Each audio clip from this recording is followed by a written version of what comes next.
Hello everyone, good morning. কেমন আছো সবাই? আশা করি সবাই খুব ভালো আছো। আমরাও কিন্তু খুব ভালো আছি।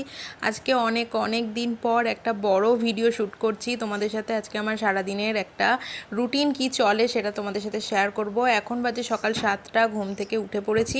আর এদিকে বিছানাটা গুছিয়ে বেডশিট চেঞ্জ করে চলে এসেছি রান্নাঘরে। এসে একটু দুধ ছিল গতকালে, দুধটা জালে বসিয়েছি আর এখানে করে নিয়েছি আমার জন্য গরম জল। আমি সকালে একটা ওয়ার্ম ড্রিঙ্ক নিই আর সেটাই বানিয়ে নিচ্ছি। দেখে হয়তো বুঝতেই পারছো, চিয়া সিডসের মধ্যে গরম জল নিলাম আর এখানে নিয়ে নেবো অর্ধেকটা পাতিলেবু। আমি এর আগে 2-3 রকমের সকালের যে ওয়ার্ম ড্রিঙ্ক হয় সেটা আমি খেয়েছি, কিন্তু আমার কোনোটাই সেভাবে ভালো লাগেনি, শ্যুট করেনি, কোনো না কোনো প্রবলেম হয়েছে। তো সেই জন্য আমি এটাতেই এখন ফিক্সড আছি। এটাই আমার মানে খুব ভালো আর কি শ্যুট করে, মানে বডিতেও মানে একটা বেশ ভালো এনার্জি পাই। আর তাছাড়া এটা কিন্তু স্কিনের জন্য খুব ভালো আমি রেজাল্ট পেয়েছি। তো এখন আমি আপাতত ওয়েট লস জার্নির মধ্যে রয়েছি, তো সেই জন্য আমার খাবার দাবারে কিছু কিছু চেঞ্জেস তো এসেইছে।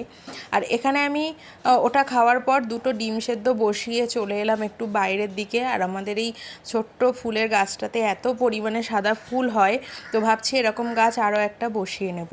আর আজকে কিন্তু খুব ভালো রোদ উঠেছে, চারিদিকে একদম ঝলমল করছে। 8:30 বাজে, তো দেখে মনেই হচ্ছে না যেমন সুন্দর রোদ উঠেছে, আর সেরকম কিন্তু সকাল থেকেই প্রচুর গরম। ব্রেকফাস্টের জন্য তো আমি আমার জন্য 2টো ডিম সেদ্ধ বসিয়েছি, আর বাকিদের জন্য এখানে গতকাল রাতের কিছু রুটি আছে, মানে অনেকগুলোই রুটি রয়েছে। তো সেই রুটিগুলো ভাবছি দুধ দিয়ে দিয়ে দেবো ওদেরকে, ওরা খেয়ে নেবে, না হলে তো রুটিগুলো বেকার নষ্টই হয়ে যাবে। তো গতকাল রাতের যেহেতু রাত পর্যন্ত তো ভালো থাকবে না, এখন কিছুটা রুটি গরম করে নেবো, নিয়ে দুধের সাথে দিয়ে দেবো। আর গতকাল আমি কিছুটা জিরে বাজার থেকে নিয়ে এসে ধুয়ে দিয়েছিলাম। তো গতকালকে তো সারাদিন রোদ খেয়েছে, আজকে একটু রোদে দিতে হবে। কারণ ধুয়ে দেওয়ার কারণ এটাই যে এই জিরের মধ্যে প্রচুর বালি থাকে, মানে ধুলো থাকে, প্রচুর ধুলো। ধুয়েছি যখন পুরো কাদা গোলার মতন বেরিয়েছিল, তো সেই জন্য ধুয়ে পরিষ্কার করে খাওয়াই ভালো। আর আমি যেহেতু বেটে দেই জিরেটাকে, কোনো মানে বেশিরভাগ ক্ষেত্রে আর কি মাছের ঝোল, মাংস, এক্ষেত্রেই জিরে বাটাটা দেই। তো সেক্ষেত্রে ধুয়ে পরিষ্কার না থাকলে খুবই মানে খারাপ লাগে আর কি, বালি বালি হয়ে যায়। একদিন এরকম হয়েছিল, তো সেই জন্য ভাবলাম যে ধুয়ে একেবারে পরিষ্কার করে নেব। এই যে দেখো, এখানে আমি রুটিগুলোকে গরম করে নিচ্ছি। আসলে গতকাল রবিবার ছিল, ও আজকে তো হচ্ছে সোমবার। গতকালকে রবিবার যেহেতু ছিল, তো সেই জন্য ভালো মন্দ বেশ কিছু জিনিস রান্না হয়েছিল, বেশ কিছু বলতে ফ্রাইড রাইস, চিকেন। তো রাতেও সেটা থেকে গেছিলো বলে ওটাই খাওয়া হয়েছিল, রুটিগুলো আর কেউ খায়নি। আর এই যে হাজব্যান্ডকে দুধ রুটি আর একটু চিনি দিয়ে দিয়ে দিলাম, আর আমিও আমার জন্য এখানে ডিমগুলোকে ছুলে নিয়েছি। তো গতকালকে যেহেতু প্রচুর কিছু খাওয়া দাওয়া হয়ে গেছে, সকালে আর সেরকম ভারী কিছু খেতে ইচ্ছা করলো না, তো সেই জন্য খুবই হালকার উপরে ডিমটা খেয়ে নিলাম। আর তার মাঝখানে বলতে তারপর অনেকটা সময় পেয়েছি, আর যা রান্না করব আজকে দুপুরে সব কিছুই কিন্তু কেটে গুছিয়ে নিয়েছি। আজকে তো পুঁই শাক করবো, আর এই পুঁই শাকটা যদিও আমি গতকালকে রাতেই কেটে রেখে দিয়েছি। আর আমি এরকমভাবে একটু গুছিয়ে কাজ করি যাতে করে সুবিধা হয়, যেহেতু একার হাতে করতে হয়। তো সেই জন্য গতকালকে বা আগের দিন আমি বেশ কিছু আর কি সবজি কেটে রেখে দেই, মশলাগুলো করে রেখে দিই, এতে করে আমার কিন্তু রান্না করতে সুবিধা হয়। আর এটা হচ্ছে চাল কুমড়ো, মুগ ডাল দিয়ে আজকে চাল কুমড়ো করব, পনির করব। আর বেশ কিছুদিন হয়ে গেছে ইলিশ মাছ আনা হয়েছিল, তার মাথাগুলো তো পড়ে আছে, তো সেই জন্য ইলিশ মাছ দিয়ে পুঁই শাকের একটা চচ্চড়ি করব। আর এখানে চালটাকেও ধুয়ে কিন্তু রেখে দিয়েছি, ভাত আমি একটু পরেই আর কি বসিয়ে দেব। প্রথমেই আমি করে নিচ্ছি এখানে পনির দিয়ে আলু দিয়ে ডালনাটা, কারণ পনির আলুটা আমি সম্পূর্ণভাবে নিরামিষ রান্না করব। আর পনিরটাকে না আমার নিরামিষ খেতেই ভালো লাগে, সবথেকে বেশি নিরামিষ বলতে এই একটু আদা, টমেটো, কাঁচা লঙ্কা এইটা দিয়ে খেতেই ভালো লাগে। বাড়িতে কাজু বাদাম, চারমগজ এগুলো কিছু ছিল না বলে দিতে পারিনি, না হলে ওগুলোও দেই, বেশ একটু রিচ হয় ওগুলো দিলে যদিও, কিন্তু হালকা পাতলার মধ্যে এভাবে টমেটো, কাঁচা লঙ্কা, আদা দিয়ে করতেই বেশি ভালো লাগে, খেতেও ভালো লাগে।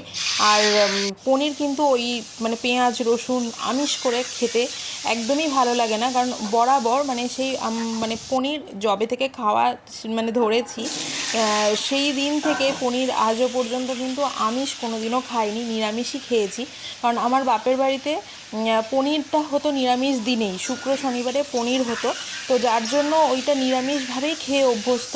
আমিষটা মানে কখনোই একবার করেছিলাম, তো খুব বাজে টেস্ট লেগেছিলো, তো তোমরা বলো তোমাদের আমিষ নিরামিষ নাকি দুটোই দুরকমভাবেই খেতে ভালো লাগে। তবে আমার পার্সোনালি কিন্তু পনিরটা নিরামিষ খেতেই সবথেকে বেশি ভালো লাগে। সাদা ভাতের সাথে তো খেতে ভালো লাগে, এছাড়া পোলাও ফ্রায়েড রাইস সব কিছুর সাথেই কিন্তু ভালো লাগে। তবে পোলাও ফ্রায়েড রাইসের সাথে কিন্তু ওই চারমগজ কাজু বাদাম এগুলো দিয়ে একটু শাহি ব্যাপারটা যে হয় ওরকমভাবে কিন্তু পনিরটা খেতে খুবই ভালো লাগে। তো একদিকে তো পনির হচ্ছে, আরেকদিকে রান্না দেরি হয়ে যাবে বলে আমি পুঁই শাকটাও বসিয়ে দিলাম অন্যদিকে, অন্য একটা কড়াইতে আর কি। তো এখানে পুঁই শাকটা ইলিশ মাছের মাথা দিয়ে করব। ইলিশ মাছের মাথা আগেও খাওয়া হয়েছে, সেটা খাওয়া হয়েছে কচু শাক দিয়ে। আর কচু শাক দিয়ে তো ইলিশ মাছের মাথার কোনো তুলনাই হয় না। তো এই মাথাগুলো যেহেতু ছিল, ভাবলাম যে এটা পুঁই শাক দিয়ে খেয়ে নিই। আর এখানে এই রান্নাটা না আমি প্রথমবার করছি। আমি ফেসবুকে একটা ভিডিও দেখেছি চাল কুমড়ো দিয়ে মুগ ডাল, তো সেভাবেই করছি। মোটামুটি লেগেছে, খুব যে বিশাল আহামরি কিছু লেগেছে তা নয়। রান্নাবান্না ওদিকে কমপ্লিট করে এখানে আমি ঘরে ঝাড়ু দিয়ে নিচ্ছি, এরপরে ঘরটা মুছবো। আসলে প্রায় 1 মাস মতন হয়ে গেল, 1 মাস হয়নি যদিও, আমাদের কিন্তু কাজের লোক আসছে না বাড়িতে, ও কাজ ছেড়ে দিয়েছে। তো খুব অসুবিধা হচ্ছে, মানে অসুবিধা বলতে দেখো এই কয়টা কাজ করা, 2-3 জনের বাসন মাজা, এগুলো খুব একটা বেশি বিশাল কিছু নয়, কিন্তু যেহেতু করে অভ্যস্ত নই, বিয়ের আগে বা বিয়ের পরে কখনোই মানে এরকম করতে হয়নি, তো সেই জন্য একটু করতে আর কি অসুবিধা হচ্ছে। কিন্তু কাজের লোক খুঁজছি, কাজের লোক সেভাবে খুব একটা পাচ্ছি না।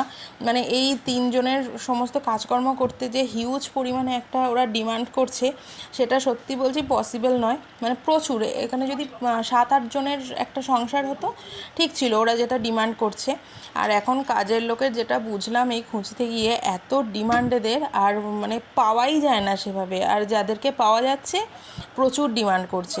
তো যাই হোক, মাঝে মধ্যে ভাবি যে একাই করে নেব এগুলো, আবার কখনো ভাবি যে একজন থাকলে অন্তত বাসন মাজার জন্য যদি কেউ থাকতো।